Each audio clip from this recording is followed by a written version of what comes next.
प्राचीन और पवित्र शहर वाराणसी में एक साधारण सा दिखने वाला पुल है, जिसे स्थानीय लोग राजघाट के नाम से जानते हैं। दिन में यह पुल गंगा नदी के आर पार आने जाने के लिए जरूरी होता है, जिसमें रोज की भीड़भाड़ और हलचल होती है। लेकिन रात होते ही इस पुल पर डर और खौफ का साया छा जाता है। एक रात राजनी नाम की एक युवा महिला की दुखद मौत हो गई। वह अपने दोस्त की शादी से देर रात घर लौट रही थी और उसे अकेले पुल पार करना पड़ा। चांदनी रात थी जो पानी की सतह पर अजीबोगरीब परछाइयां बना रही थी। हवा में अजीब सा डरावना एहसास था जो किसी के भी रोंगटे खड़े कर देता। राजनी पुल के बीच में पहुंच चुकी थी, तभी उसने सुना एक धीमी दुख भरी आवाज हवा में तैर रही थी। उसने चारों ओर देखा, लेकिन वहां कोई नहीं था। उसका दिल तेजी से धड़कने लगा और उसने अपनी चाल तेज कर दी।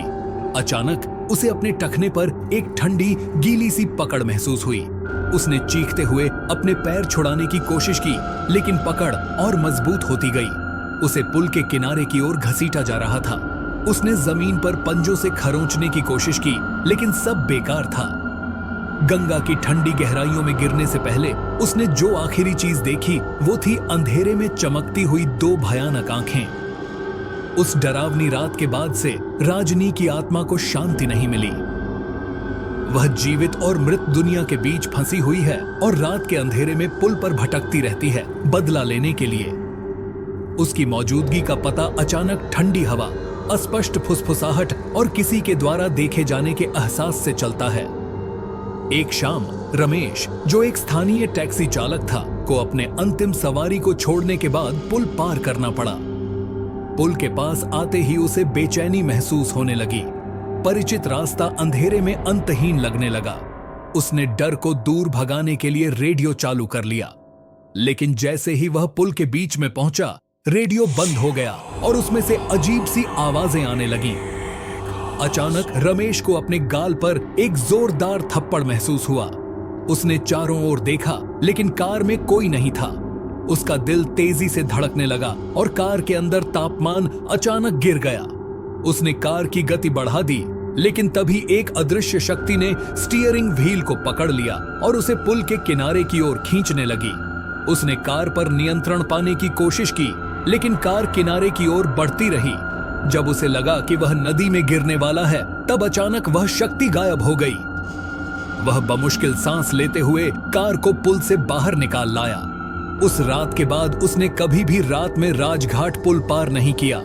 राजघाट पुल की डरावनी कहानियां जंगल की आग की तरह फैल गईं। स्थानीय लोग धीरे धीरे उसकी भूतिया कहानियों को मानने लगे। लोगों ने रात में अदृश्य हाथों से थप्पड़ खाने, खींचे जाने और राजनी की भयानक हंसी सुनने की कहानियां सुनाई। चेतावनी के बावजूद कुछ लोग और साहसी युवक पुल को पार करने की कोशिश करते, लेकिन वे डर से वापस लौटते। एक रात कुछ कॉलेज के छात्रों ने हिम्मत दिखाते हुए पुल पर जाने का फैसला किया। वे कैमरे और टॉर्च लेकर सबूत जुटाने गए। पुल पर कदम रखते ही हवा में अजीब सा डरावना एहसास छा गया। वे डर को मजाक में टालने की कोशिश कर रहे थे। अचानक एक छात्रा प्रिया ने चीखते हुए अपने हाथ को पकड़ा। कुछ मुझे खींच रहा है, उसने चिल्लाया। बाकी ने अपनी टॉर्च उसकी ओर घुमाई, लेकिन कुछ नहीं देखा। फिर एक एक कर सभी ने ठंडे हाथों का स्पर्श महसूस किया। उनकी हंसी चीखों में बदल गई और वे किनारे की ओर खींचे जाने लगे। डर से पागल होकर वे पुल से वापस भागे, अपने कैमरे वहीं छोड़ दिए। वे सुरक्षित पहुंच गए, हांफते हुए और डरे हुए। जब उन्होंने पीछे मुड़कर देखा तो उन्हें पुल के किनारे राजनी की भूतिया आकृति खड़ी दिखाई दी। उसकी आंखें क्रोध से जल रही थीं। आज भी राजघाट पुल डर और अंधविश्वास का स्थान बना हुआ है। स्थानीय लोग रात में इसे पार करने से बचते हैं और सबसे बहादुर लोग भी रात में इसे पार करने से हिचकिचाते हैं। राजनी की आत्मा वहीं रहती है, पुल से बंधी हुई, अपनी असमय मौत के अन्याय से बंधी हुई, हमेशा उन पर बदला लेने के लिए तैयार रहती है जो उसके भूतिया क्षेत्र में घुसने की हिम्मत करते हैं। अगर आपको यह कहानी पसंद आई हो तो कृपया मेरे चैनल मस्ट बी स्केरी को लाइक और सब्सक्राइब करें। आपका समर्थन हमें और भी डरावनी और रोमांचक कहानियां आपके सामने लाने के लिए प्रेरित करेगा। बहुत शुक्रिया।